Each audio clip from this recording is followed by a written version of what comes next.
euh, je vais dire beaucoup de choses. Et écoutez-moi, hein, je vais dire beaucoup de choses, mais ce sont des choses vraiment.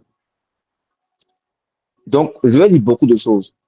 C'est comme si aujourd'hui, là, je ne vais pas enseigner, mais je vais prêcher. Quand tu prêches, ça te dit beaucoup de choses. Mais ces choses-là sont vraiment importantes. Notez-les. Hmm? La Bible dit le paresseux ne retire pas son gibier, mais le précieux trésor d'un homme, c'est l'activité. OK? La version Matin Bible dit le paresseux ne retire point sa chasse, mais les biens précieux de l'homme sont aux diligents. Vous savez ce que ça veut dire, les hommes qui sont diligents.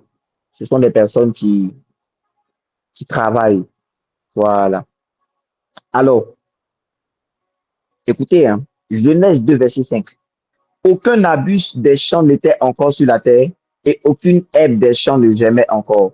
Car l'Éternel Dieu n'avait pas fait pleuvoir sur la terre, et il n'y avait point d'homme pour cultiver le sol. C'est la version du second Bible. Donc, Genèse 2, verset 5 dit quoi? Aucun abus des champs n'était encore sur la terre, et aucune herbe des champs ne germait encore. Car l'Éternel Dieu n'avait pas fait pleuvoir sur la terre, et il n'y avait point d'homme pour cultiver le sol.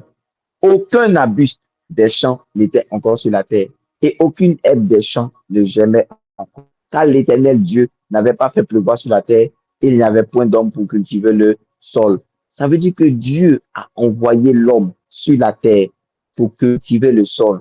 Il a envoyé l'homme sur la terre pour travailler. Regardez, dans le même chapitre 2, au verset 15 à 16, la Bible dit, l'Éternel Dieu prit l'homme et le plaça dans le jardin d'Éden pour le cultiver et pour le garder. L'Éternel Dieu donna ce ordre à l'homme. Tu pourras manger de tous les arbres du jardin. Ça veut dire quoi?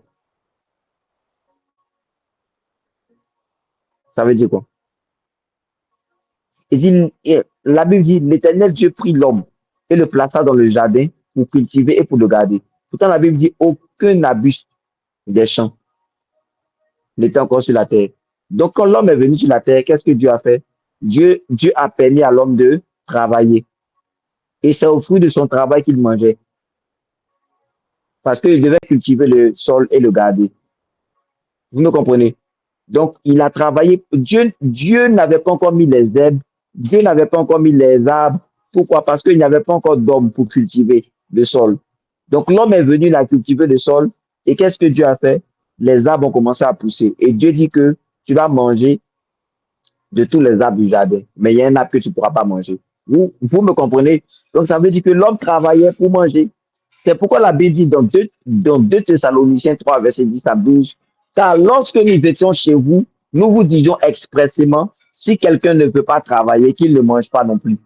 Nous apprenons cependant qu'il y en a parmi vous quelques-uns qui vivent dans le désordre, qui ne travaillent pas, mais qui s'occupent des futilités. Nous invitons ces gens-là et nous les exhortons par le Seigneur Jésus-Christ à manger leur propre pain en travaillant paisiblement. Vous me comprenez? Ça veut dire que normalement, avant même le péché, Adam, pour manger, il devait travailler. Parce que s'il ne cultivait pas le sol, comment le sol allait donner des fruits? Et comment il allait manger? C'est pourquoi celui qui ne travaille pas, mais qui cherche à manger, vit dans le désordre. Mais en réalité, s'il ne travaille pas et il cherche à manger, vous savez, il mange quoi? Il mange le pain qu'on appelle le pain de la paresse. Proverbe 31, verset 27 dit, elle veille sur ce qui se passe dans sa maison et elle ne mange pas le pain de la paresse. On parlait de la femme, Proverbe 31. Cette femme mariée qui refusait de manger le pain de la paresse. Le pain de la paresse, c'est quoi? C'est un pain que tu manges sans travailler. C'est-à-dire que tu ne travailles pas, mais tu manges ce pain-là. C'est ce qu'on appelle le pain de la paresse. Parce que les paresseux ne veulent rien faire. C'est comme si tu ne fais rien, mais tu manges. La Bible dit que c'est du désordre. Parce qu'avant même le péché, l'homme devait travailler, ensuite manger. Même la nourriture de l'homme dépendait du travail de l'homme. L'homme travaillait et puis il mangeait. Parce que Adam cultivait le jardin et puis il mangeait. Est-ce qu'on se comprend? Si vous me comprenez, faites des signes là comme ça, je vais savoir si vous comprenez déjà. Alléluia, vous comprenez? Donc en réalité, l'homme devait travailler. Quand il travaillait, il mangeait. Il travaillait parce que il n'avait pas encore d'homme pour cultiver la terre. Donc Dieu devait envoyer ça. Vous me comprenez? Donc c'est pourquoi maintenant l'apôtre Paul dit que ceux qui font ça là, ils vivent dans le désordre. Mais rappelez-vous que l'apôtre Paul n'est pas en train de parler de la loi.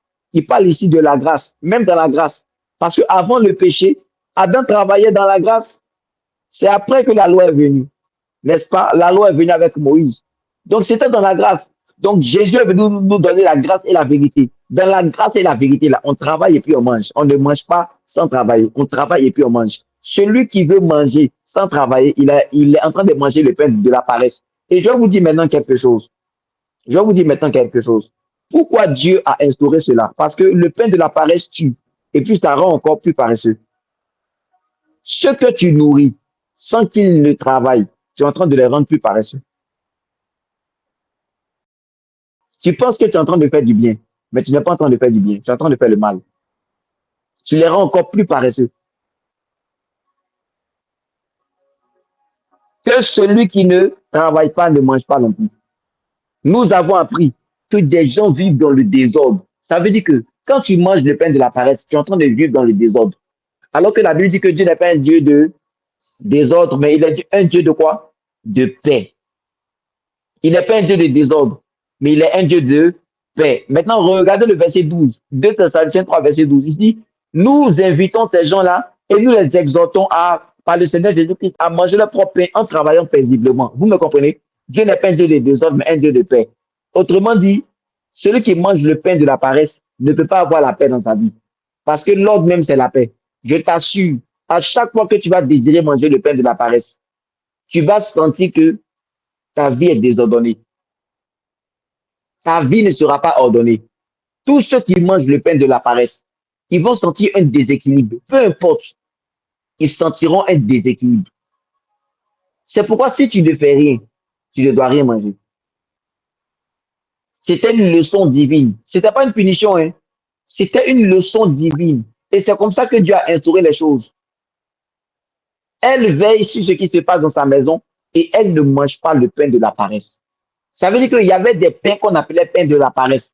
Elle avait décidé de ne pas manger ça. Ça dépend de toi. Soit tu décides de manger le pain de la paresse, soit tu décides de ne pas manger. Et vous savez quoi? Parce que cette femme-là a refusé de manger le pain de la paresse, qu'est-ce qui s'est passé? Plusieurs activités sont sorties d'elle. Vous savez, le pain de la paresse, c'est quoi? Comment vous pouvez comprendre que elle est dans son foyer et elle décide de ne pas manger le pain de la paresse? Ça veut dire qu'une femme peut être dans un foyer et manger le pain de la paresse. Ça va te choquer. Le pain de la paresse, là, c'est quoi? Même si tu es marié et que tu manges, mais tu ne travailles pas, ton mari est en train de te pousser à être plus paresseuse. Ça va te choquer, mais c'est la vérité. Ça va te choquer. Elle a refusé. Écoutez, elle a refusé de manger le pain de la paresse. Et puis son mari, même ses enfants disent non, waouh, c'est pas possible. Ça veut dire qu'une femme qui dépend uniquement du salaire de son mari, c'est une femme qui mange le pain de la paresse. Et si son mari continue de la traiter ainsi, son mari est en train de la détruire. Je ne vous parle pas ici de quelqu'un, non, non, de ça. Je vous parle du mariage. Ici, on parle du mariage. On dit elle a refusé de manger le pain de la paresse. Elle a refusé de voir son mari sortir pour revenir seulement travailler. Non, non, non. Vice versa. Elle a refusé ça. Elle dit, même si tu as l'argent, même si tu es riche, moi aussi, je peux être une femme riche. Je peux être une femme comblée. Ça ne veut pas dire qu'elle ne va pas manger l'argent de son mari. Elle va manger l'argent de son mari. Mais je ne sais pas si vous me comprenez. Elle ne dépend pas de l'argent de son mari. Je ne sais pas si on se comprend. Elle va manger l'argent de son mari. Elle va manger l'argent de son mari. Cependant, elle travaille en fait. Elle ne, elle n'est pas là à croiser les bras et à dire mon mari va faire. Elle fait aussi. Et ça fait que même quand son mari sort, dit non, non, non, c'est pas possible. Non, non, ta femme là, franchement, franchement, non, il y a des femmes, mais toi, cette femme-là, tu la suis pas tous. Vous savez pourquoi? Parce que ce type de femmes-là sont rares. Ce sont les femmes qui décident que mon mari travaille, mais je peux faire quelque chose. Je peux faire quelque chose. Maintenant, écoutez, si même dans le mariage, le pain de la paresse, elle refuse. Imaginez maintenant dans le travail. Imaginez dans le domaine, n'importe où. Même si tu n'es pas encore marié et que tu aimes manger le pain de la paresse, tu es en train de te tuer. Tu te rends encore plus paresseux. Elle a refusé. Pendant un moment, elle dit non. Dieu a fait quelque chose. Dieu a fait quelque chose. Et puis, regardez cette femme-là. Une fois qu'elle a décidé de faire ça, plusieurs entreprises sont sorties d'elle. Plusieurs entreprises. Mais elle ne mange pas le pain de la paresse. Elle ne mange pas. Elle ne mange pas le pain de la paresse. Elle ne mange pas. Le pain du travail se mange à la maison. Mais le pain de la paresse, se mange dehors. Regardez, hein, l'apôtre Paul va dire quelque chose. J'aime l'apôtre Paul. Il corrigeait les gens qui vivaient dans le désordre. 1 Corinthiens 11, verset 21 à 23. Ah non, verset 21 à 22. Qui peut lire ça? 1 Corinthiens 11, verset 21 à 22. 1 Corinthiens 11, verset 21 à 22. 1 Corinthiens 11, verset 21 à 22. Qui peut lire ça rapidement? Vous avez rétrogradé. 1 Corinthiens 11, verset 21 à 22. Je peux lire, mais je veux que quelqu'un lise. 1 Corinthiens Les gens 11, verset 21 à 22. Version Car à peine êtes-vous à table que chacun s'empresse de manger ses propres provisions. Et l'on voit des gens manquer de nourriture pendant que d'autres s'enivrent. S'il ne s'agit que de manger et de boire, n'avez-vous pas vos maisons pour le faire? Ou bien traitez-vous avec mépris l'Église de Dieu et avez-vous l'intention d'humilier les pauvres de votre assemblée? Que puis-je vous dire? Vais-je vous féliciter? Et puis, lis le verset Car 34 voici, rapidement. Ok, le verset 34. Si quelqu'un a particulièrement faim, qu'il mange d'abord chez lui, afin que vos réunions n'attirent pas sur vous le jugement de Dieu. Quant aux autres points, je les réglerai lors de mon passage chez vous. Est-ce que vous comprenez? Les gens qui viennent à l'église pour manger sont en train de vivre dans le désordre. On ne va pas à l'église pour manger, on mange à la maison. Ça veut dire quoi? On ne vient pas à l'église parce qu'on a faim, on vient à l'église parce qu'on est rassasié. Il est possible que si tu comptes sur la nourriture de l'église pour être rassasié, tu vis dans le désordre. C'est un paresseux. Je savais que vous allez rire, c'est possible. Et il y avait du désordre comme ça dans l'église primitive. Hein. Les gens partaient à l'église pour manger. Ils partaient pour manger, mais c'était les disaient, hey Dieu, hey, ils partaient à l'église pour manger. Et l'apôtre dit que ça envoie une honte. C'est comme une honte. L'apôtre dit, c'est comme si vous n'avez pas de maison. C'est comme si vous ne mangez pas à la maison. Mais si vous ne mangez pas à la maison, ça veut dire quoi? Ça veut dire que vous ne travaillez pas. Ça veut dire que vous êtes paresseux. Ça veut dire que vous êtes paresseux. Et ceux-là même là, puis, c'était des gens même qui visaient la Sainte Seine. Ils n'attendaient pas les frères. Pendant la Sainte Seine, mes frères, vous voyez la Sainte Seine que nous prenons là. Ce n'est pas la vraie forme de la Sainte Seine. Hein. La vraie Sainte Seine, c'est balèze, c'est rond comme ça. Ce sont des pains sans levain. C'est balèze comme ça. Ce n'est pas les petits, c'est des pains qui étaient balèzes. Et normalement, on devait rompre. Genre, on rompait. C'était une manière de dire que le corps de Jésus, voilà. Quand il a rompu, puis il a partagé, il a donné à ses disciples. Donc, on devait rompre. Nous, chez nous, ici, là, on ne fait pas ça devant l'assemblée. Sinon, normalement, c'est ce qui doit se faire.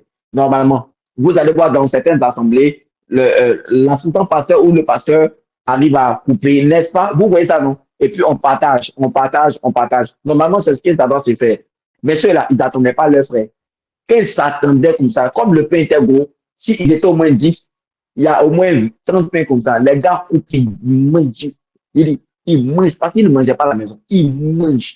Ils venaient, les gars se réunissaient. Celui qui vient premier, ceux qui sont en retard. Et puis, ils sont en train de manger même. Et puis, ce sous-là, en fait, ils prennent le vin, ils boivent du vin. C'est le sang de Jésus. C'est le sang de Jésus. Buvons, les gars, buvons. Le sang de Jésus va nous délivrer. Le sang de Jésus va nous délivrer. Et puis, waouh. Ils boivent, ils boivent, ils boivent, ils boivent, ils boivent. Et puis, ils sont remplis, ils sont rassaillés. La plupart dit, attends, est-ce que vous savez que vous donnez une honte? Vous donnez un autre message. Le message que vous donnez là, non seulement vous attirez des jugements contre vous, mais vous êtes en train de dire que vous ne mangez pas à la maison.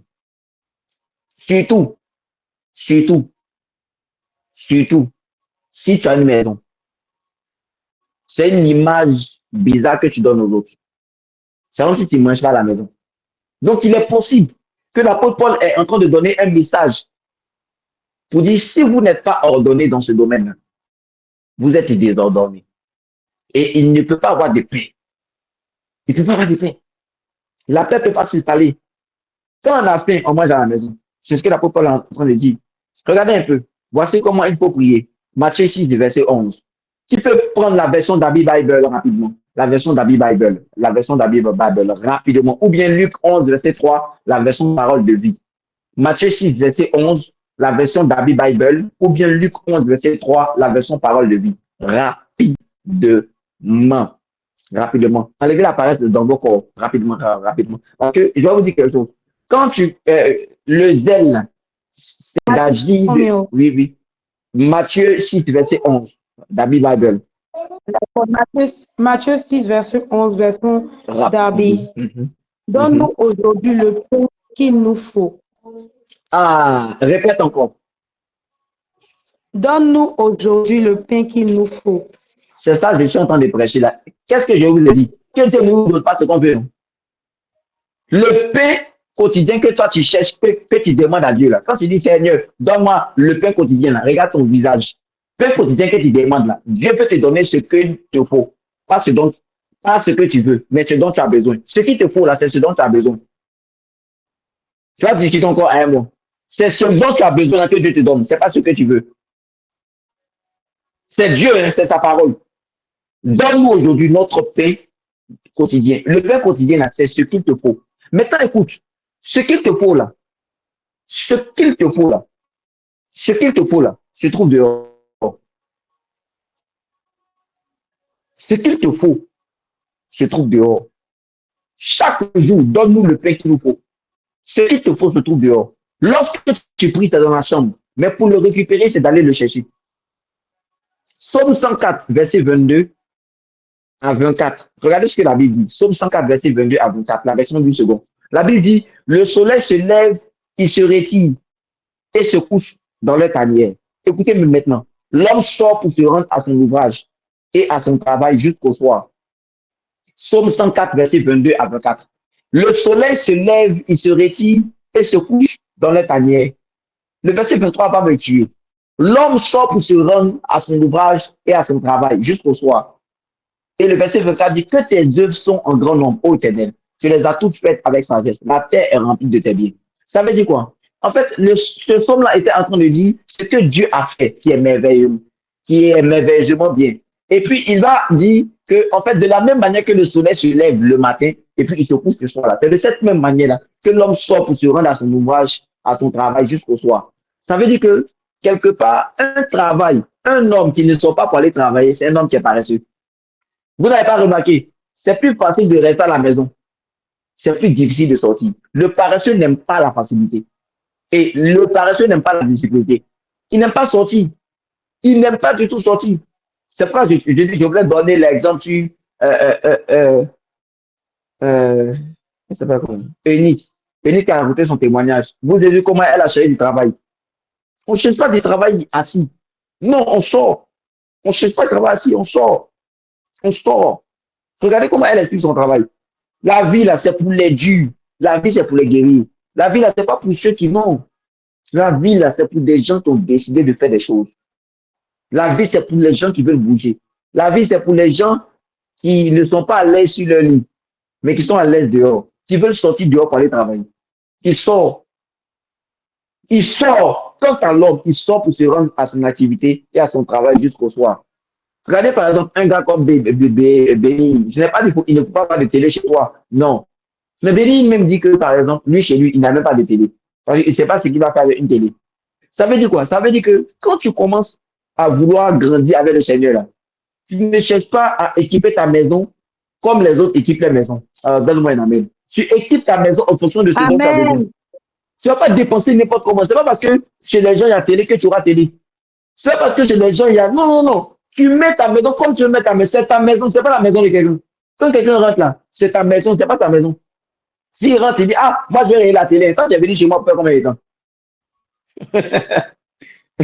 Tu es venu me voir. Ce n'est pas à cause d'un jour là, tu vas venir, moi, il y a payé télé pour déposer. Peu importe. Donc, si c'est une période où je n'ai pas besoin de télé, je n'achète pas la télé. Donc, peu importe. En fait, le paresseux, là, il est là, il a des désirs comme ça, il n'arrive pas à combler. Parce que lui, dès que quelque chose est difficile, il s'arrête. Mais celui qui est persévérant, là, il persévère. Celui qui est zélé, celui qui n'est pas paresseux, mais qui est un travailleur, il sort. Il sort. Vous n'avez pas remarqué le paresseux, qu'est-ce qu'il a dit? Il dit, il y a un lion dehors. Il fait tout pour ne pas sortir. Il veut rester dans sa zone de confort. Ta zone de confort te rend faible, mais ta zone d'inconfort te rend fort. C'est l'inconfort qui va te pousser à être fort, mais c'est le confort qui va te pousser à être faible. Donc, il faut éviter toutes sortes de confort. Là où tu te sens à l'aise, là, ça active la pauvreté dans ta vie. Il faut sortir. Il faut sortir. Il faut sortir. C'est dehors. Même quand on dit ecclésias, l'église, ça veut dire appeler à être dehors. C'est pourquoi Jésus dit, il prend ses brebis et puis il les appelle dehors. C'est une brebis qui ne sort pas pour aller, écoutez, regardez ce réma là. Est-ce que la brebis mange dans son enclos? La brebis est obligée de sortir pour aller manger. Tous les moutons, tu vois là, ils sortent. Faut pas, ils vont mourir de faim. C'est quel berger qui allait couper les herbes? Non, non, il dit, tu m'envoies vers les verts pâturages. Tu m'envoies. Il dit, il m'envoie vers les verts pâturages. Il te fait sortir. Il va aller marcher pour aller brouter.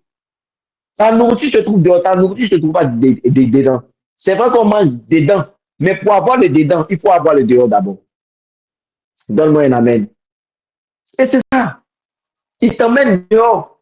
Il faut aller prendre les verts pâturages. La brebis qui ne veut pas aller dehors, là, c'est une brebis qui est paresseuse. C'est une brebis qui ne veut pas aller travailler. Hein? Et regardez les conséquences du péché, par exemple. Genèse 3, verset 17 à 19. Bon, vous savez que déjà, Dieu a parlé à Ève. Qu'est-ce qu'il a dit? Il dit, je vous montrerai les grossesses et j'augmenterai les souffrances de tes grossesses. Ça veut dire quoi? Ça veut dire qu'il y avait déjà les douleurs de l'accouchement, mais il a augmenté à cause du péché. Maintenant, regardez ce qu'il va dire à l'homme. Genèse 3, verset 17 à 19. Il dit à l'homme, puisque tu as écouté la voix de ta femme et que tu as mangé de l'arbre au sujet duquel je t'avais donné cet ordre, tu n'en mangeras point. Le sol sera maudit à cause de toi. C'est à force de peine que tu en tireras ta nourriture tous les jours de ta vie. Il te produira des épines et des ronces, et tu mangeras de l'herbe des champs. C'est à la sueur de ton visage que tu mangeras du pain, jusqu'à ce que tu retournes dans la terre d'où tu as été pris, car tu es poussière, tu retourneras dans la poussière. Vous me comprenez? Ici, la légende dit que, non, non, écoutez bien. De la même manière que Dieu a augmenté la douleur de la grossesse, c'est comme cela qu'il a augmenté les souffrances du travail, en y ajoutant les ronces et puis les épines. Je ne sais pas si vous me comprenez. Mais Jésus a brisé cela au travers de la croix. Dans Matthieu 27, verset 29, la Bible dit, il tressait une couronne d'épines qu'il posait sur sa tête et il lui mit un roseau. Je vous assure, un roseau, là, c'est une plante dans la main droite.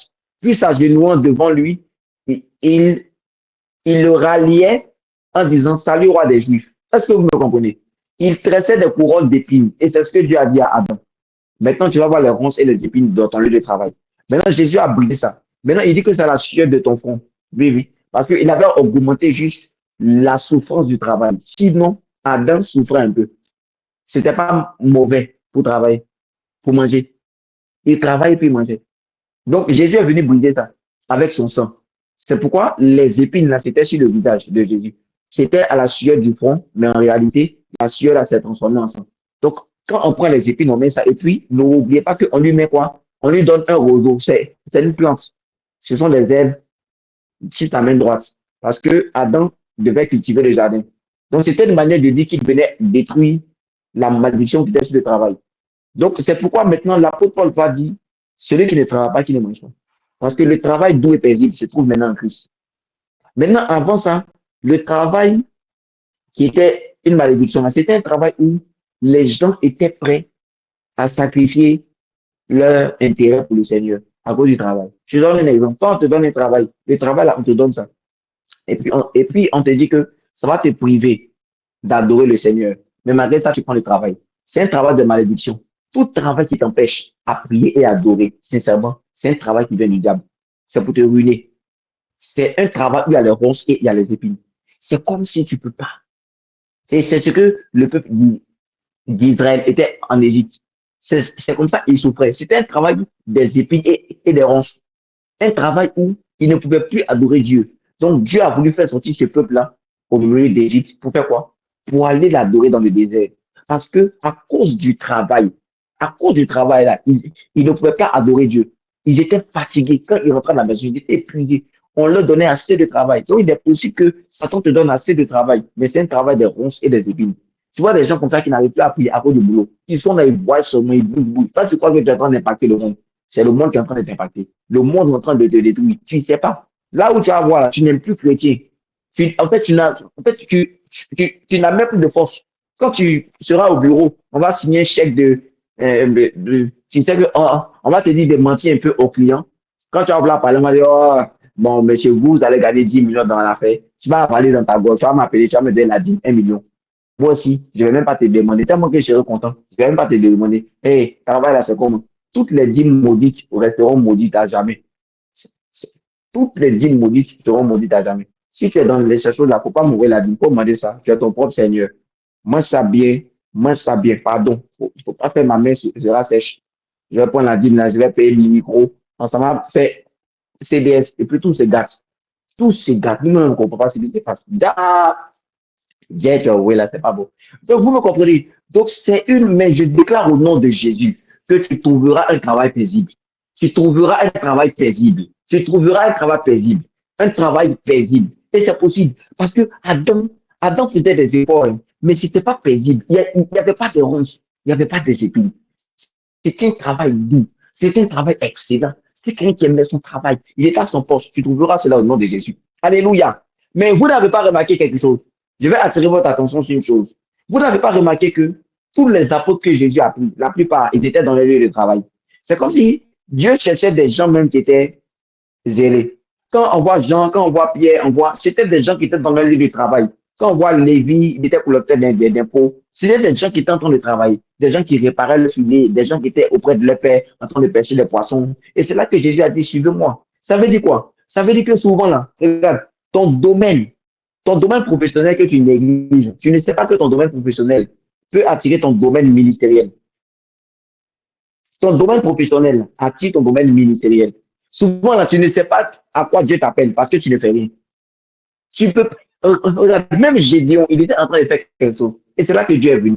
C'est comme si le mouvement attire Dieu. La Bible dit au commencement, Dieu créa. Et l'Esprit de Dieu était en mouvement. Il y avait le mouvement de l'Esprit. Et c'est là que le Père a parlé.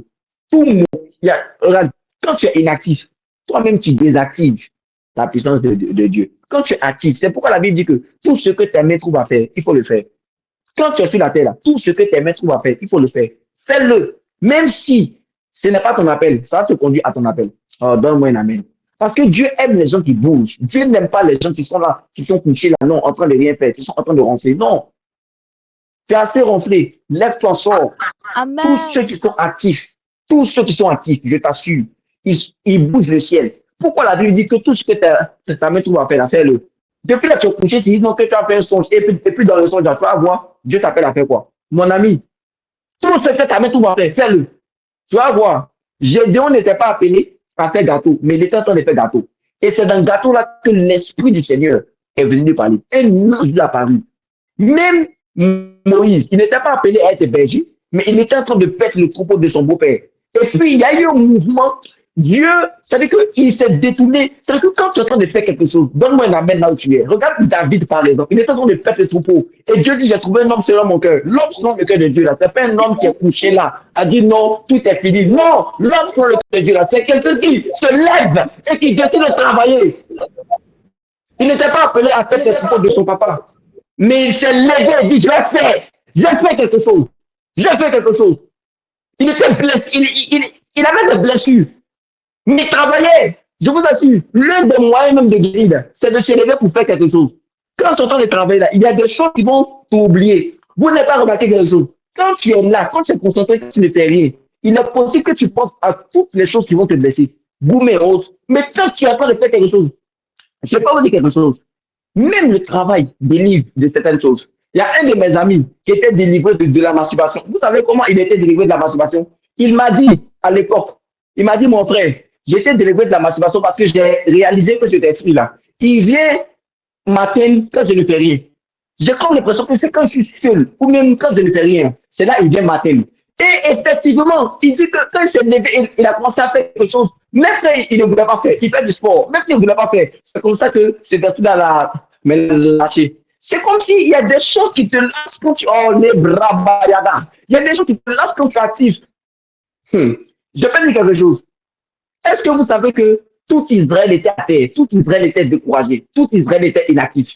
Mais Gédéon était pratiquement le seul qui était en train de travailler en ce temps-là. Il était en train de faire sa réserve. Et c'est comme ça que Dieu est venu parler. Dieu ne vient pas parler à des gens qui ne font rien. Même Joseph, quand il était en prison, il s'est levé, il a dit, je vais bosser. Joseph bossait. C'était un bosseur. Quand Joseph a commencé à bosser, il a rencontré des gens. Et puis c'est dans les rencontres là que quelque chose s'est passé. Il faut bosser. Il faut bosser. Il faut bosser. Lève-toi, fais quelque chose. Ne reste pas inactif. Sois actif. Sois actif. Sois actif. Celui qui est actif, il active la présence de Dieu. Celui qui est actif, il active quelque chose. Il est possible, regarde, si tu ne fais rien, il est possible que tu ne vois rien. Mais si tu es en train de faire quelque chose, il est possible que Dieu même va venir te dire que bon, je ne t'appelle pas à faire ça, je t'appelle à faire ça. Mais pourquoi? Dieu est venu te parler comme ça. Parce qu'il a comme l'impression que tu es un bosseur. Tu veux te lever pour faire quelque chose. Mais quand tu ne fais rien, tu ne verras rien. Parce que Dieu traite les gens qui ne font rien de vaut rien. C'est ce qu'il dit. Il dit méchant paresseux.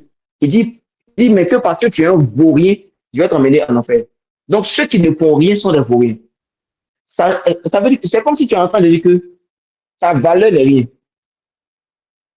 Ta valeur n'est rien. Fais quelque chose. Fais quelque chose. Fais quelque chose. Et la plupart des apôtres, regarde, Luc 5, verset 5. Simon lui répondit, Maître, nous avons travaillé toute la nuit sans rien prendre. Mais sur ta parole, je jeterai le filet. Ça veut dire quoi? Ça veut dire que Simon-Pierre était quelqu'un qui toute la nuit a travaillé. Il n'a pas eu un poisson. Mais vous savez ce qui s'est passé? Il n'est pas rentré à la maison. Est-ce que tu comprends le réma? Il est resté. Et c'est comme ça que le lendemain, quand Jésus est venu, Jésus a vu sa barque. Mais Jésus a vu des gens qui ont veillé. Et l'apôtre Pierre s'est dit, je ne rentrerai pas à la maison. Je ne rentrerai pas à la maison. Je ne rentrerai pas à la maison parce que je n'ai rien gagné. Et c'est comme ça que Jésus est venu. Celui qui a décidé de ne pas rentrer à la maison parce qu'il n'avait rien gagné, il a tout gagné le lendemain.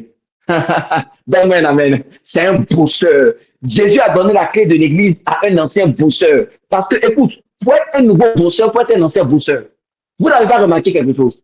Pourquoi l'apôtre Paul était un dangereux dans le monde du christianisme? Parce que dans le monde des ténèbres, il était aussi un dangereux. C'est pourquoi vous n'avez pas remarqué, les gâteurs dans le monde sont devenus les dangereux dans le monde du Christ. La plupart des gens qui sont très influents dans le monde chrétien, quand ils vous expliquent votre passé, leur passé, on est choqué. Pourquoi? Parce que dans le monde, c'était des gâteurs. C'était des gâteurs. C'était des gâteurs. C'était des gens qui bossaient. Regardez l'apôtre Paul, par exemple. C'était un bosseur. C'était lui-même que les gens voyaient pour tuer les chrétiens. Aujourd'hui, il est devenu chrétien. Et puis, qu'est-ce qui est passé? Il arrive à gagner des âmes. Ce même zèle qu'il avait, le même zèle n'a pas changé. Sauf que c'est son cœur qui a changé. Je ne sais pas si vous me comprenez. C'est pourquoi il dit, j'avais un zèle amer. J'avais un zèle sans intelligence. Maintenant, il a le zèle avec l'intelligence. Ce n'est pas que le zèle a changé, c'est l'intelligence qui a changé. Alléluia. Tu dois te lever pour faire quelque chose. Dis avec toi là où tu es, je me lève. Et puis je fais quelque chose. Je me lève. C'est pourquoi vous allez voir, Esaïe dit que lève-toi et ta lumière va t'éclairer. Esaïe ne dit pas que ta lumière va t'éclairer quand tu seras couché. Oh, donne-moi un amen là où tu es. Ah non, je vous trouve le passage. Le passage est trop intéressant. Je crois que c'est dans Esaïe 60. Je crois que c'est dans Esaïe 60, verset 1. La Bible dit, lève-toi, sois éclairé, car ta lumière arrive. Et la gloire de l'Éternel se lève sur toi. Ça veut dire que pour que même ta lumière arrive, pour que la gloire de l'Éternel se lève sur toi, tant que tu as couché, elle ne se lèvera pas. Le monde attend. Écoute-toi, la gloire de Dieu attend que tu te lèves. La gloire de Dieu ne se lève pas quand tu es couché. C'est pourquoi la Bible dit que ce que vous allez déclarer sur la terre sera déclaré dans les cieux. Ce que vous allez lire sur la terre sera dit dans les cieux. Ça veut dire quoi? Toi, tu attends le ciel alors que le ciel t'attend. Ce qui va, regarde, ce n'est pas le ciel qui va te bouger, c'est toi qui vas bouger le ciel. Mais ta position, lève-toi, sois éclairé. Gédéon s'est levé, il était éclairé. Lévi était en train d'être à son travail. Il était à la table avec le collecteur des impôts. Jésus est passé. Jésus a vu un gars qui travaille. Il dit, bon, lève-toi. Lève-toi. C'est moins fatigant. Parce que quelqu'un qui est paresseux, déjà, tu vas aller t'asseoir maintenant. Et puis, ça te dit, tu sais quoi dans la vie? Je suis le Jésus. Je t'aime beaucoup. Je suis mort pour toi. Viens travailler pour moi. Le gars, c'est pas travailler. Lui-même, il est paresseux. Mais quelqu'un déjà qui aime les travailler, je ne sais pas si vous me comprenez, mais pour le monde, quand tu l'attrapes, tu sais quoi, je t'aime, tu travailles pour le diable, viens travailler pour moi. Il est zélé. son zèle est toujours là, mais c'est son intelligence qui a été changée. Son intelligence a été changée. Son intelligence a été changée. Vous n'avez pas remarqué pourquoi Jésus aimait les ex-prostituées? Parce que c'était des gâteuses. Une fille qui s'élève, elle cherche client, elle s'est fait belle. Quelqu'un qui n'a pas honte, qui monte ses, qui monte ses ouais. Elle fait bien pour montrer ses formes. Mais quand Jésus voit une fille comme ça, Jésus dit, mais si moi il est gagné, là, mais c'est fini. C'est une fille qui est zélée comme ça pour le monde. Elle sera zélée comme ça pour Dieu. Le même zèle que Marie de Magdala avait pour le diable, elle avait ça pour Dieu. C'est son intelligence, c'est son cœur qui a été changé. C'est pourquoi elle dit, j'ai trouvé l'homme selon mon cœur. J'ai trouvé un homme selon mon cœur. J'ai trouvé un homme selon mon cœur. Lève-toi. Lève-toi. Lève-toi. Si tu es couché, si tu ne fais rien, ce n'est pas bon. Abel et Caïn. Quand on parle d'Abel et Caïn, on dit c'était les enfants de Adam. Mais en même temps, on donne le travail. Pourquoi? Pourquoi on ne parle pas de leur mariage? On donne le travail en même temps. Ça veut dire que, en fait, là, je vais te dire quelque chose. Tu es venu ta première mission. Est-ce que tu sais que un adorateur qui ne fait rien n'est pas un adorateur? J'ai réalisé que l'adoration, c'est pas se, se mettre à genoux pour dire à Jésus, tu es Dieu, tu es Dieu, tu es Dieu. La Bible dit que les démons savent ça et puis ils tremblent. Même les démons se sont mis à genoux devant Jésus. Ils se sont prosternés. Et puis ils disent, maître. Et puis Jésus dit, non, cette révélation, il ne faut pas dire. La Bible dit, le monde attend avec la révélation des fils de Dieu. Le monde attend avec un Adam de vie, la révélation des fils de Dieu. Les fils qui se révèlent, là, ce ne sont pas les fils qui sont couchés. Ce sont les fils qui s'élèvent. La Bible dit quoi? Une parole est lâchée au Seigneur. Et les porteurs de bonnes nouvelles. Et les messagers de bonnes nouvelles. Oh, je ne sais pas si. Donc, on dit Adam a enfanté des gens. Mais Caïn est laboureur. Et puis, Abel est berger. Vous me comprenez? C'est de ça qu'on sait. Les premières informations qu'on sait de lui, c'est ça. Même la première information qu'on savait d'Adam, c'était quoi, mes frères? C'était qu'il devait cultiver la terre. C'est vrai, c'est faux. Ça veut dire que, en fait, la première chose qu'on doit découvrir de toi, c'est ton travail. C'est ton travail. Qu'est-ce que tu fais? Qu'est-ce que tu apportes dans la société? Jésus a trop apporté dans la société. Jésus disait, il a trop apporté dans la société. Il a trop apporté dans la société. Qu'est-ce que tu fais? Qu'est-ce que tu fais? Je suis Madame Tan. Non, non, non, non. Qu'est-ce que tu fais? Non, non, non. Vous me comprenez? Donc, on ne se définit pas par rapport au mariage. Arrête de monter ta bague de mariage. Il faut montrer ton travail. Montre ton travail d'abord, avant la bague de mariage. Parce que un célibataire qui travaille plus que toi, il sera mieux apprécié dans la société que toi, tu es marié. Parce que tu es marié, mais tu fais quoi? C'est pourquoi Dieu parle du travail d'abord avant le mariage. Dieu parle du travail d'abord avant le mariage. Le travail avant le mariage. Le travail avant le mariage. Hein? Regardez. Si Dieu même a instauré la dot, c'est pour ne pas qu'une personne qui ne fasse rien pense au mariage. Je vais vous prouver ça. Genèse 2, verset 18. La Bible dit, l'Éternel Dieu dit, il n'est pas bon que l'homme soit seul. Je lui ferai une aide semblable à lui. OK? Et puis la Bible dit dans Ecclésiaste 4, verset 9, deux valent mieux qu'un, parce qu'il retient un bon salaire de leur travail. Ça veut dire que une femme est censée venir t'aider, pas t'observer. Dieu fusionne deux travailleurs, pas deux lovers. Est-ce que tu comprends?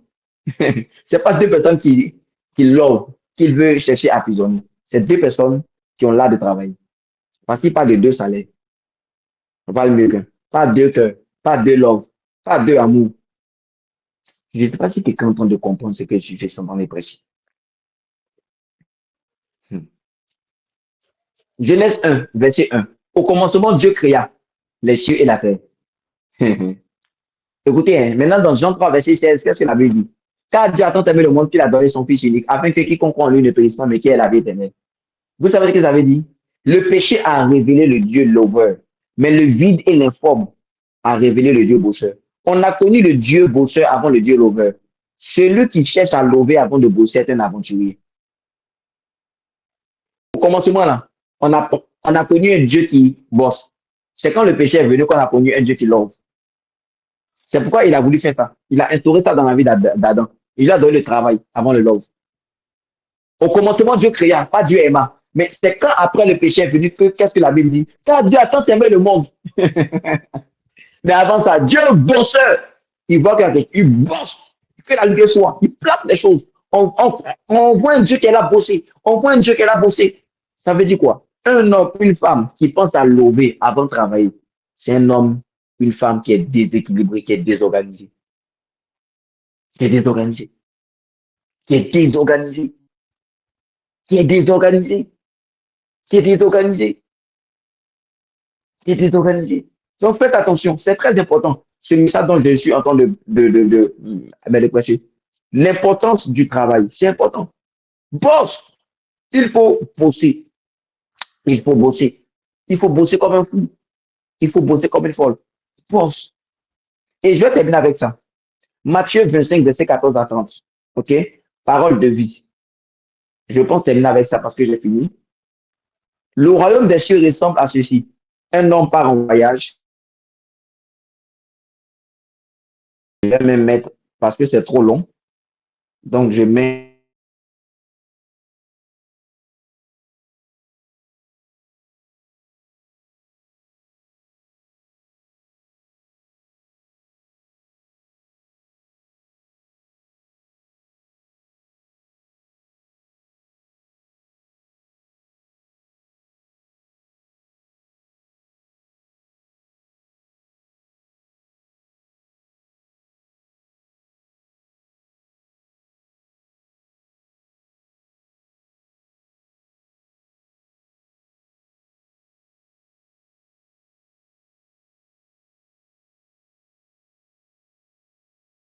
Vous m'entendez maintenant? J'espère que vous m'entendez. Oui, t'entends maintenant. OK, maintenant. OK. La Bible dit l'Europe des cieux ressemble à ceci. OK? Un homme part en voyage et appelle ses serviteurs et leur confie ses richesses. Il donne à chacun, bon, OK, je vais sauter parce que c'est un peu long. OK? Maintenant, euh, on va aller vers le verset 24. Enfin, celui qui a reçu les 100 pièces d'or s'approche. Il s'approche et dit, Maître, je le savais, tu es un homme dur. Tu récoltes ce que tu n'as pas semé. Tu ramasses ce que tu n'as pas planté. J'ai eu peur et je suis allé cacher tes pièces d'or dans la terre. Les voici. Tu as ton argent. Son maître lui répond, tu es un serviteur mauvais et paresseux. Je vous assure, tous ceux qui sont paresseux sont mauvais. Il ne faut pas oublier ça. Si tu es paresseux, c'est parce que tu es d'abord mauvais. Tu le savais. Je récolte ce que je n'ai pas semé. Je ramasse ce que je n'ai pas planté. Je vais te dire pourquoi tu es mauvais rapidement. Tu es mauvais parce que, selon Dieu, tu es en train d'occuper la terre inutilement. Je vous assure, c'est l'un des passages.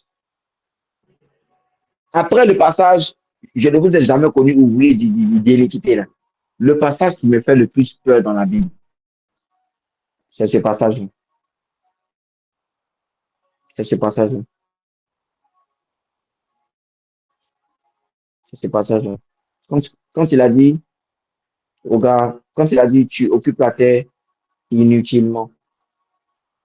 Moi-même, franchement, c'est blessant. C'est vraiment blessant. C'est dans Luc 13, verset 6 à 9. Français courant. Puis Jésus leur dit cette parabole. Un homme avait un figuier planté dans sa ville. Il vient chercher des figues, mais il n'en trouve pas. Il dit alors au vigneron, regarde, depuis 3 ans, je viens chercher des figues sur ce figuier et je n'en trouve pas. Coupe-le donc. Pourquoi occupe-t-il ce terrain? Pourquoi occupe-t-il du terrain inutilement? Mais le vigneron lui répond, dit, Maître, laisse-le cette année encore. Je vais creuser la terre tout autour et j'y mettrai du figuier. Ainsi, il donnera peut-être des figues l'année prochaine. Sinon, tu le feras couper. Même Jésus dit, peut-être, peut-être. Parce que mais le paresseux là, on ne sait pas. Le mot inutile qualifie ce qui ne sert à rien, n'a aucun effet ou ne présente aucune utilité pratique. Comment savoir si tu es inutile dans un domaine lorsque tu refuses de fructifier ce que Dieu veut te donner dans ce domaine? quand tu ne fais rien dans ce domaine, Dieu te trouve inutile. Est-ce que vous savez que c'est une parole qui est vraiment blessante? Imagine que ta femme te dit ça, ou bien ton homme te dit ça.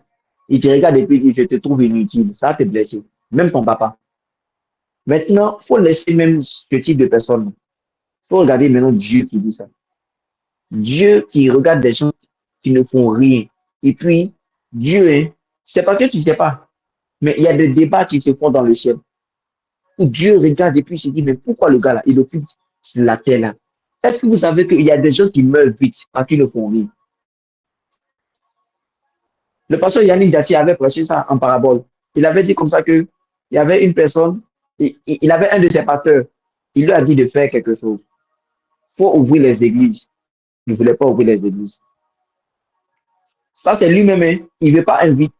Il ne veut pas envoyer ses fils. Il faut faire ça, il ne veut pas faire, il ne veut pas faire. Dieu a envoyé une maladie au cœur. Et c'était tellement difficile pour lui. Quand il a commencé à ouvrir les églises, à envoyer ses fils, il était guéri miraculeusement. Il y a des maladies qui viennent dans la vie des gens, mes frères. Regardez, bon, prenons même simple. Est-ce que vous savez que il y a des maladies qui viennent sur toi parce que tu manques du sport? Mais manquer de sport, là, c'est quoi? C'est manquer de mouvement. Est-ce que vous savez que les gens qui s'asseyent tellement qu'ils ne font rien pendant un long moment, c'est pourquoi même ceux qui sont dans les bureaux, arrivé au moment, ils ont des pauses, ils doivent se lever pour marcher. Normalement, les chefs d'entreprise, on a dit ça, parce que c'est pas bon. Ce sont des maladies. Donc, même le corps est en train de te dire que quand tu n'es pas en mouvement, tu peux te choper des maladies. Maladies au niveau des os. Tu as mal. Tu ne peux même plus euh, euh, euh, euh, faire certaines choses. Tu commences à avoir des malaises, tout simplement parce que tu manques de sport. C'est juste ça, hein. C'est juste parce que tu es juste en train de manquer de sport. Mais voyons voir ce dont je suis en train de prêcher. Jésus dit, ces personnes-là occupent la terre inutilement. Je me suis posé des questions. Dans quel domaine je ne fais rien? Est-ce que, vous savez, quand je lis la Bible, je vous promets, je ne lis pas la Bible pour vous, hein. Je lis la Bible en, pour, pour, mais pour deux raisons. À chaque fois que je lis la Bible, mes frères, et à chaque fois que je dors, je ne sais pas si Dieu va me prendre. Donc, je lui demande pardon sincèrement pour mes péchés. Quand je lis, par exemple, ce passage-là, je ne regarde pas d'abord comment j'ai prêché, mais c'est est-ce que moi-même, je ne suis pas inutile? Parce que la Bible, c'est un miroir d'abord. Ce n'est pas pour parler aux gens, c'est pour te parler à toi-même. Tu ouvres la Bible, c'est pour parler à qui? Il y a des gens, Dieu leur dit d'aller gérer, ils viennent écrire, je sens qu'on doit gérer famille. Quitte là-bas.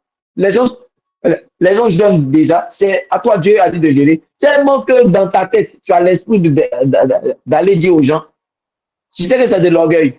Ça veut dire que tu ne médites pas la Bible pour toi-même. Toi-même, tu ne te vois pas. Tu vois la vie des gens d'abord. Moi-même, je me parle à moi-même. Moi-même, quand je me regarde, en toute sincérité, est-ce que je ne suis pas inutile? Les gens peuvent te blaguer en te disant oui, mais toi-même. Et puis, regardez, c'est comme si Dieu a donné un temps à cette personne-là. C'est comme ça, il y a des gens qui meurent. Il y a des gens, je vous assure, l'année prochaine, tellement que Dieu a vu que la personne occupe la terre inutilement. Sur son œuvre, par exemple, Dieu a vu que tu ne fous rien de lui, tu ne fais rien du tout. Les choses que Dieu t'a confiées, c'est comme si, en fait, Dieu regarde, Dieu voit que tu ne bouges. La Bible dit que quand tu envoies un paresseux, celui qui envoie un paresseux, ça sera comme des fumées dans ses yeux. Dieu voit que tellement que tu ne fais rien. Il y a tellement des accusations qui se passent dans le ciel. N'oubliez pas ce passage-là qui dit, maudit soit celui qui fait le budget avec négligence. Il y a une malédiction sur ces gens-là. Et ils ne savent pas. Ce sont des réductions d'années sur la terre. Parce que pour Dieu, tu occupes la terre inutilement. Dieu dit, prenez-le. Oh, ôtez-le là. Il ne fait rien. Parce que ça fait mal à Dieu de te regarder, tu es là, mais tu ne fais rien. Rien ne bouge. Dieu dit, ôtez-le. Ôtez-le. Et on se stoppe des maladies graves. On prie, on jeûne. Waouh! L'église a commencé à être à l'aise à Jérusalem. Pourtant, Dieu a dit, vous allez aller vers la Samarie, vers tout. Et eux, ils étaient à l'aise. Dieu a provoqué une mort brutale d'un saint qui s'appelait Étienne. C'est là que l'église, quand la persécution est venue, l'église a commencé à se propager. Je vous assure, l'église a commencé à être solide. Les âmes ont commencé à venir. Pourquoi? Parce que l'église était à l'aise dans un domaine. Quand Dieu dit fais ça, fais, lève-toi. À chaque fois que tu vas sentir une chose qui va te dire, il ne faut pas faire, écoute-moi bien, c'est la paresse. Alors que la paresse, là, elle est en train de te tuer, elle est en train d'attirer un jugement sur toi. Parce que tu es en train de vivre dans le désordre. Lève-toi et fais. Jusqu'à quand tu vas dire, demain je vais faire. Jusqu'à quand tu vas dire que tu vas te lever, tu vas prendre tes heures de prière. Jusqu'à quand tu vas te lever, tu vas dire que ta vie d'évangélisation, tu dois prendre ça au sérieux. Jusqu'à quand tu vas te lever, tu vas dire, cette Bible-là, je vais ouvrir, je vais commencer à avoir un emploi du temps fixe. Mardi, tu ne sais même pas ce que tu dois faire. Mercredi, il y a des gens qui sont là, je vous promets, c'est à cause du boulot. Sinon, là, demain, ils ne savent pas ce qu'ils vont faire. Ils ne savent pas du tout. Ils savent pas. Ils vont se lever sur le téléphone à scroller. Et à ne rien faire du tout. Tu vas réaliser que tu n'as rien fait de ta journée. Tu vas réaliser ça. Que tu n'as rien fait de ta journée. Et la journée passe comme ça. Tu vas rire. Oh, tu ne fais rien. Et rien. Et ce sont les jours qui passent comme ça. Et ton âge avance. Mais rien n'avance dans ta vie. Tu n'as rien reçu. Tu n'as rien appris. C'est-à-dire que même avec Internet, tu peux faire de très belles choses. Tu n'as rien fait. Tu es à la maison, une âme même. Tu n'as même pas parlé de Jésus à une seule personne. C'est-à-dire que les anges sont là. En fait, c'est du gaspillage. Et vous savez ce qui s'est passé dans la suite, non? Qu'est-ce que Dieu a fait? Dieu a enlevé le talent. Et puis, il a donné à celui qui a plus de talent. Celui qui n'a même pas pu fructifier un. Dieu a pris ça. Et puis, il a donné à l'autre. C'est comme ça que, je vous assure, ça va vous choquer. Il y a des gens, leur ange ne travaille plus pour eux. Dieu a pris tes anges, il a donné à d'autres personnes qui travaillent. Parce que Dieu a vu que ces gens ont besoin de travailler. N'oubliez pas que Dieu ne crée plus les anges. Les anges sont déjà créés. Donc, il est possible que Dieu prenne. Il est possible que la saison de ton mariage, là, Dieu a pris ton mariage, il a donné à quelqu'un qui est en train de travailler. Il dit, lui, là, il a besoin de se marier. Je vous assure, il est possible que Dieu puisse enlever une femme qui t'appartient pour donner ça à quelqu'un d'autre. Parce qu'il se dit que le gars, là, il doit prendre cette femme. Lui, là, il ne mérite pas ça. Il est possible que Dieu enlève ce gars-là. Il dit, bon, ce gars-là, je vais donner ça à quelqu'un d'autre. Vous ne savez pas. Il y a des ruptures, il y a des choses qui se font. Ce sont des jugements contre certaines personnes. Ce n'est pas que tu l'as trompé. Non. Dieu a vu que tu es un paresseux, tu es une paresseuse. Dieu a vu, il a vu que dans le chemin de son serviteur, dans le chemin de sa servante, il a vu loin. Il dit que je ne ferai pas ça. Parce que n'oubliez pas, il est possible. Il y a des gens qui ne savent pas en ce moment. Je vais vous dire quelque chose. Il est possible que Dieu te dise quelque chose aujourd'hui et puis demain, il va te dire autre chose. Proverbe dit que Dieu a fait les routes droites, mais les hommes ont préféré les détours. Mais écoutez-moi bien. Quand Israël est sorti d'Égypte, ce n'est pas Dieu même qui les a donné un détour. Dieu les a donné une route encore plus longue. Pourquoi? Parce que la route qui était droite, c'était une route où ils allaient voir les Philistins faire la guerre et puis ils allaient se retourner. Donc, ce même Dieu a créé un détour. Il est possible que Dieu te dise A et puis demain, il va te dire B. Tu es étonné, tu dis, est-ce que c'est Dieu? C'était Dieu qui t'avait parlé souvent. Souvent, on se dit là, non, que c'était notre chair. Souvent, c'est Dieu. Mais souvent, Dieu te donne certains détours. Parce qu'il a vu que ce chemin-là, j'allais partir, j'allais souffrir. Ce chemin-là, donc Dieu te donne des détours. Et tu as comme l'impression que ce sont des punitions. Ce ne sont pas des punitions. Dieu a vu dans ton cœur que tu es un bosseur. Dieu a vu dans ton cœur que tu es une bosseuse. Lève-toi et fais quelque chose. Fais quelque chose. Fais quelque chose. Il dit méchant serviteur parce que tu occupes ta terre inutilement. Et puis il dit paresseux. Donc toi tu sais que. Et puis il dit pourquoi tu n'as pas pris ton argent pour mettre en banque? Au moins ça doit cultiver que. C'est comme si Dieu là, il ne veut pas perdre quelque chose. Si tu es sur la terre là, c'est pour le faire gagner. Ça veut dire quoi? Ça veut dire qu'avant de penser à l'ordre, pense à bosser. La Bible dit il nous a donné un esprit de force, d'amour et de sagesse. Force d'abord, force, d'amour et puis de sagesse. La force que tu as là, c'est pour quoi? C'est pour bosser. C'est pour bosser. C'est pour bosser.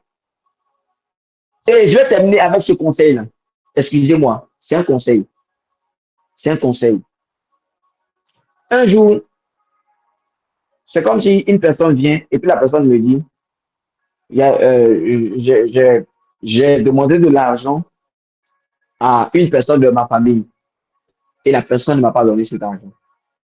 Et j'ai posé deux questions à cette personne. La première question, je lui ai dit, est-ce que la personne, je lui ai dit, excuse-moi, c'est pas une question, bon, c'est une question, tu as comme l'impression que c'est un manque de respect, mais c'est pas un manque de respect. Je veux juste voir quelque chose. Est-ce que la personne, est-ce que le membre de ta famille, là, vous avez signé un contrat? Vous dites chaque mois, il devait te donner quelque chose. Il dit non. Je dis, ok, ça c'est un. Deux. La deuxième chose, c'est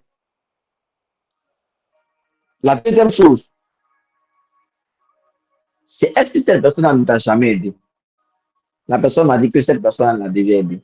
Et je lui ai dit quelque chose. Je lui ai dit, tu sais quoi, je vais te dire quelque chose. Pour attraper ton cœur. Les aides humaines ne sont pas éternelles. Mais même les aides de l'éternel ne sont pas éternelles. Est-ce que tu m'as compris? Même les aides de Dieu, même les aides de l'éternel ne sont pas éternelles. Dieu ne va pas te donner un deuxième talent. Il va te donner un talent. Le talent, là, il va voir si tu fructifies. Maintenant, si tu n'arrives pas à fructifier, là, Dieu ne va rien ajouter. Il va enlever même ce que tu as. C'est comme ça, il y a des gens, ils ont comme l'impression qu'au lieu de progresser, ils régressent. Est-ce que tu sais que ce n'est pas Satan qui te combat, c'est Dieu? Toi, tu ne fais rien et puis tu dis que c'est Satan qui te combat. Tu ne fais rien, c'est pas pour dire que tu fais quelque chose. Tu ne fais rien et puis tu dis que Satan te combat. Il est possible que ce soit Dieu même qui envoie des anges pour enlever certaines choses. Dieu a diminué ton onction. Dieu peut diminuer ton onction. Dieu peut diminuer beaucoup de choses. Parce qu'il t'a donné une onction, mais tu ne fais rien pour ça. Tu ne fais rien pour ça. Regarde. Et j'ai donné ce conseil-là à la personne. Je lui ai dit, tu lui as demandé 100 000, la personne t'a donné. Une autre fois, 100 000, la personne t'a donné. Maintenant, tu viens encore, tu lui demandes 100 000. Est-ce que tu sais que la nature même a horreur de ça? Parce que toi, tu ne fais rien, mais lui, il doit te donner un salaire, quoi. Genre, il travaille pour toi. Que Dieu même n'est pas d'accord avec ça. Le plan de Dieu, c'est pas ça. C'est pas parce que quelqu'un a le même sang que toi. Parce que même Dieu ne travaille pas comme ça. Il a donné le travail à Adam. Il dit que tu veux manger, il faut travailler. C'est une manière de donner une bonne mentalité à Adam. Alléluia. Maintenant, je lui ai dit, imagine, si avec les 100 000 qui t'avaient donné, tu prenais 100 000, 200 000, 300 000, tu faisais quelque chose. Et puis, tu as pris une partie pour faire quelque chose, non? Tu as pris une partie pour investir. Et puis, quand tu vas aller lui redemander de l'argent, tu lui dis, ah, grand frère ou ah, grande soeur, ce que tu m'avais donné là, voici ce que j'ai fait avec. J'ai juste besoin de 50 000 pour ajouter pour faire mieux. Je vous assure, la personne peut te donner 200 000. C'est vrai, c'est faux. C'est vrai, c'est faux. Parce que cette personne-là a vu qu'effectivement, il n'est pas en train de gaspiller son argent. Même si les hommes, si Dieu agit comme ça, imaginez Dieu. Et si Dieu agit comme ça, imaginez les hommes. Parce qu'il va se réaliser que, effectivement, c'est là. Je lui donne l'argent, ce gars-là, je lui donne l'argent et il fructifie. Ça va. Écoutez, c'est ça qui pousse les gens à donner encore plus. Parce que quand ils voient que tu travailles, ils veulent donner encore plus. Il y a une personne qui m'avait dit ça. Elle m'avait dit comme ça que voici ce que je fais. Je vais présenter ça à la personne qui m'a donné. Je lui ai dit non, il ne faut pas présenter parce que si tu présentes, c'est comme si la personne va se dire que tu as l'argent. Et puis c'est elle qui a changé ma mentalité. Elle m'a dit non. Quand je vais présenter à la personne, voici ce que tu m'as donné. Et puis voici ce que ça produit. La personne va donner plus. Et effectivement, mes frères, c'est comme ça. Imaginez moi-même, je donne l'argent à quelqu'un, je donne 100 000 à quelqu'un. Et puis, 2 mois après, la personne vient me dire que elle a fait quelque chose, elle gagne 30 000 à 40 000 par mois. Elle s'est débrouillée. Et puis, elle vient, même si elle ne me demande pas l'argent, je donne l'argent. Oui, je donne l'argent. Maintenant, quand je conduis là, les gens qui sont là, qui ne font rien, qui sont sur là, et puis qui demandent, je vous assure, je ne leur donne rien du tout. Mais ce que je vois travailler, c'est eux-mêmes que j'appelle. Et puis, je leur donne souvent 2000. Des femmes qui vendent d'arachide, elles se sont levées. Tu as donné 2000, elles vont s'asseoir pleurer jusqu'à. C'est comme une motivation. On motive ceux qui se lèvent. Ceux qui sont couchés là, on ne les motive pas. Parce que plus tu leur donnes, plus ils vont se dire que, ah, c'est parce qu'ils sont couchés. Je sais pas si tu me comprends. Si tu comprends, donne un amen. C'est ça vont se dire que c'est parce que je suis couché que tu m'as donné. C'est que je vais me coucher encore. Mais quand tu trouves quelqu'un en train de travailler, puis tu lui donnes, il va se dire, yes, ça m'encourage. Tu vas travailler encore. Et puis, travaille. Qu'est-ce que tu présentes à Dieu? Il t'a donné un talent. Qu'est-ce que tu lui présentes? Est-ce que tu as cultivé ce qu'il t'a donné? Il te donne selon ta capacité. Il te donne selon ta capacité. Il te donne selon ta capacité. C'est pourquoi ne gaspillez pas l'argent, parce que Dieu n'aime même pas quand on gaspille la terre. Quelqu'un qui ne fait rien, là, ne lui donne rien du tout. Quelqu'un qui se lève, hein, même s'il n'a serait-ce que rien, et puis il est en train de se débattre, donnez-lui. Aidez ces personnes-là. Parce que celui qui ne fait rien et que vous donnez, vous êtes en train de l'aider à être encore plus paresseux et plus paresseuse. Yes. Alléluia. Si tu étais béni, donne un amen puissant. Que Dieu vous bénisse abondamment. Que Dieu vous bénisse abondamment. Que Dieu vous bénisse abondamment. Que Dieu vous bénisse abondamment. Et je veux prier. Je sais que cette parole, c'est ce que je me dis, a éveillé un boost dans la vie de quelqu'un. Je me souviens de cet homme de Dieu, Jacques Améson. Qu'est-ce qu'il avait donné comme, il avait dit comme ça que quoi même? Que lui, il était là et puis un beau matin, il avait déposé ses dossiers, tout ça, ça ne marchait pas. Il dit, tiens, il était à 13 il dit, on dirait moi, mais je vais aller faire Manawa. Il est parti demander aux gens, on a dit que c'est 5 000 par jour. Il voulait se lever pour aller faire Manawa, on l'a appelé pour dire que c'est dossier. Ça veut dire quoi? En fait, Dieu regarde quelqu'un c'est-à-dire que c'est comme si c'est comme si, regarde, on dit tout ce que tu as mis, tu vas faire, il faut faire. C'est pourquoi on ne peut pas gâter le nom des Djoula. On ne peut pas gâter le nom des Djoula. On ne peut pas gâter le nom des Djoula. Hein? Est-ce que je peux parler de ça sans parler de ma femme? Hein? Ma femme. Pendant un moment, elle ne travaille pas, elle a vendu Claplo à locaux. Je vous assure, il y a certaines filles ici, peut-être pour vendre à locaux, là, elles vont trouver que c'est une injure. Ma femme a fait ses études au Maroc.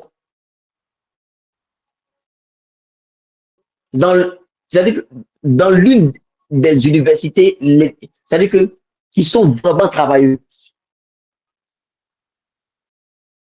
Elle est venue ici. Quand elle a commencé là, il y a un de ses parents qui lui a dit, toi, tu as fait tout ce travail-là, c'est venir vendre à locaux. Il y a des paroles, oh, mais vous ne savez pas. Souvent, là, regarde, Dieu ne peut même pas t'aider parce qu'il voit l'orgueil dans ton cœur. Tout ce que ta main trouve à faire, il faut le faire. Tu as une opportunité de vendre souvent quelque chose, tu te dis non, moi, avec tous mes diplômes, c'est pour ça Dieu ne va pas t'élever. Tu n'es pas humble. Tu n'es pas humble. Il y a des femmes qui vendent Claraco actuellement. Elle peut payer toutes tes études. Même si ton enfant même naît encore là, elle peut payer encore les études de ton enfant. de tes enfants. Si tu as passé le temps de vendre Claraco, tu as pensé que c'est tout. Bon, l'argent qu'elle gagne de l'an par jour là. Toi-même, tu n'as pas quoi. Toi-même, tu n'as pas quoi. Elle peut te nourrir même. C'est-à-dire, même si tu as fait 4 enfants, elle peut nourrir tes 4 enfants. Il ne faut pas s'amuser. Hein.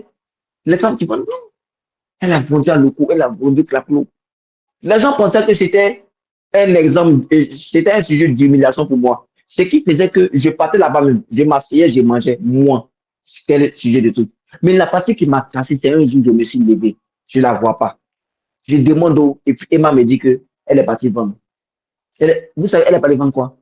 Je vois ma femme, je vous assure. La première fois, je suis passé l'accompagner. Arrivé au moins, j'ai garé, et puis je me dis, Seigneur, c'est quelle vie ça? Je vois ma femme, vous voyez les femmes qui se promènent là, et puis elles mettent quelque chose sur les têtes là. Elles vendent quoi même? Riz avec sauce, un truc comme ça. Elles rentrent dans les chantiers là, avec ici. Et puis elles voient les travailleurs là.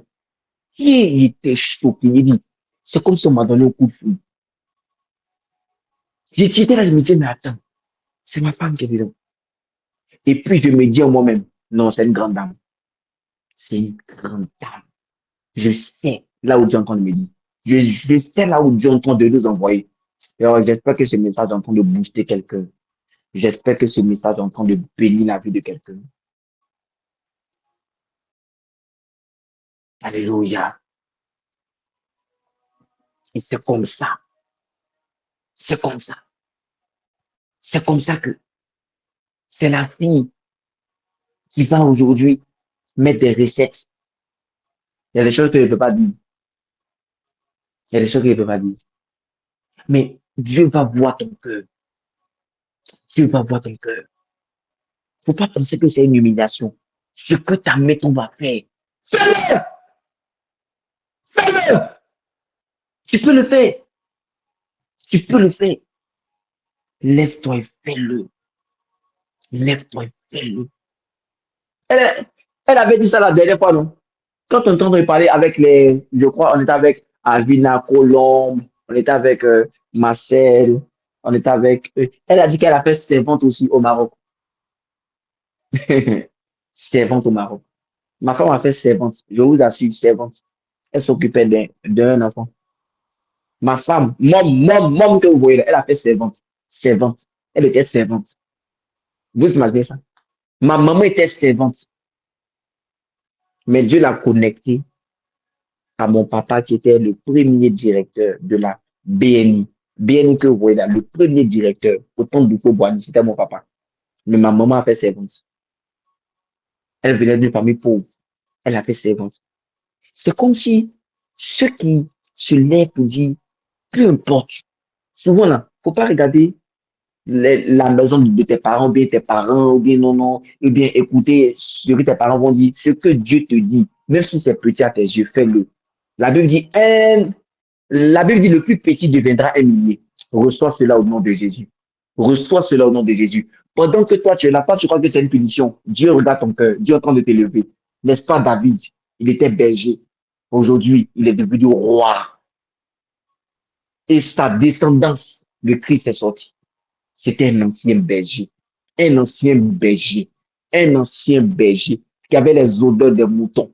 Avant d'avoir l'odeur du parfum qui coûtait le plus cher, avant d'avoir l'odeur de la mine, il avait l'odeur du parfum, il avait l'odeur des moutons. Même Jésus est né avec l'odeur des moutons. Mais il est devenu le roi des rois. Il est même le roi des rois. Il est le roi des rois. Lève-toi, fais quelque chose. Lève-toi, fais quelque chose. Lève-toi, fais quelque chose. Que ça résonne que ça résonne comme, comme un écho. Pas comme la monnaie écho, non, non, comme un écho. Fais quelque chose. Regarde la femme de Proverbe 31. Elle ne s'arrête pas à faire un business. Qu'elle laisse ça, elle reprend encore, elle fait d'autres business. Oh, je déclare au nom de Jésus que tu puisses faire au moins 4 business au nom de Jésus. La Bible dit que dans le jardin d'Éden, il y avait un fleuve qui avait 4 bras. Reçois le nom de Jésus. Il y a des moments où tu te lèves, il y a des inspirations divines qui viennent dans ta tête. Oh non, non, non, non, non. Tu ne fais pas seulement que ça, tu fais ça. Et puis tu es excellent dans ça. Tu es excellent. Tu as au moins 4 revenus. C'est une personne qui bouillonne. Vous n'avez pas remarqué, ceux qui ne travaillent pas, ils ont comme l'impression qu'ils sont inutiles, je vous promets. En tout cas, ceux qui ont dans leur sang, n'ont pas, qui n'aiment pas la paresse, ils ont comme l'impression que, tiens, c'est comme s'il tiens, il n'est pas à l'aise. Il s'est là pour faire quelque chose. Il va même essuyer la maison. Enfin, il veut faire quelque chose. Il va sortir. Il va faire du sport. Il veut faire quelque chose. Bouge! Bouge! Le ciel bougera pour toi. Que Dieu vous bénisse abondamment. Que Dieu te bénisse. Que Dieu te bénisse. Que Dieu te bénisse. Que Dieu te bénisse. Que Dieu te bénisse. Moi, je crois en vous. Hein. Je crois que j'ai de grands fils et j'ai de grandes filles. Je vous promets, je crois. Je crois que j'aurai des filles qui seront extrêmement des grands travailleurs et des personnes qui seront très riches. Je le crois. Très bien. Extrêmement. Je le crois. Je le crois. Je le crois. Je le crois. Je sais que j'ai de grands fils. Je sais que j'ai des fils là. Demain, quand les gens vont me dire que c'est ton fils, non, quand les gens vont dire que est-ce que je le connais, je dis oui, que c'est mon fils, oui, c'est ma fille, avec fierté. Comme ce gars-là qui disait, ah, les gens ont dit, c'est ta femme. Et c'est-à-dire que à cause de vous, les gens vont m'honorer dehors. Est-ce que tu comprends? À cause de vous, les gens vont m'honorer dehors. Je dis, c'est tout que je vais passer par dire. Et c'est la fille de l'homme de Dieu. Et effectivement, c'est elle qui est la directrice de la banque. Et oui, oui, c'est elle qui a. Hey, tu n'es pas au courant. le commerce international de tout. Oui, oui, c'est sa fille qui est là, c'est sa fille. Et puis quand il passe souvent, moi-même, je ne sais même pas qu'on parle. Il dit, ouais, que c'est Dieu, que c'est Dieu. Je dis, oui, oui, mais que c'est la fille. Et puis il dit, oh, mais c'est quoi ça? Oh, reçois cela au nom de Jésus. Oui, mais c'est son fils, c'est son fils, il est humble. Et puis les noms, vraiment, leur église là, moi-même, j'ai envie d'aller là-bas. Parce que comment le père, il est riche, et puis il est simple comme ça. En fait, on ne sait même pas. Et puis, il fait 5 choses. Hein. Il fait 5 choses. Et puis, ce sont les 5 choses qui sont déclarées. Mais il y a des choses qu'il fait même, on ne sait pas. Non, mais c'est un homme qui est humble. C'est ton père spirituel qui est là-bas. Oh, je reçois cette grâce au nom de Jésus. Je reçois cette grâce au nom de Jésus. Je reçois cette grâce au nom de Jésus. Oh, pendant que je suis en train de parler, tu vas te lever. Lève-toi et puis marche. Marche prophétiquement. Et puis dis, je ferai de grandes choses. Marche sans mouvement prophétiquement. Dis, je ferai de grandes choses. Je ferai de grandes choses. Je ferai de grandes choses. Toi qui es à terre. Toi qui es de quoi? Je ferai de grandes choses. Je ferai de grandes choses. Je ferai de grandes choses. Ma vie est programmée. Je ne suis pas venu ici pour occuper la terre inutilement. Je ne suis pas inutile. Je ne suis pas inutile. Je ferai de grandes choses. Je ferai de grandes choses. Je ferai de grandes choses. La Bible dit, grâce à Dieu, on fera des exploits. Je ferai de grandes choses. Tu feras de grandes choses. Tu feras de grandes choses. Marche et puis parle. Marche et puis parle positivement. Marche et puis parle positivement. Tu n'es pas paresseux. Tu n'es pas paresseux. Tu n'es pas paresseux. Tu n'es pas paresseux. Tu n'es pas paresseux. Tu n'es pas paresseux. Tu n'es pas paresseux. Tu feras de grandes choses. Tu feras de grandes choses. Tu feras de grandes choses. Écris tes rêves. Écris-les. Écris-les. Commence. Même si c'est avec 50 commence. Écris-les. Et tu feras de grandes choses. Même si tu n'as pas de vues. Même si même tu as 10 vues. Même si tu as 15 vues. Continue. Et sois intègre. Et continue. Continue. Sois intègre. Sois intègre. Je t'assure que ça va sortir. Ça va sortir. Ça va sortir. Je le crois. Je le crois. Je le crois. Je le crois. Au nom de Jésus. Amen. Que Dieu vous bénisse abondamment. Je passe le micro au dirigeant. Amen. Amen. Amen. Si tu es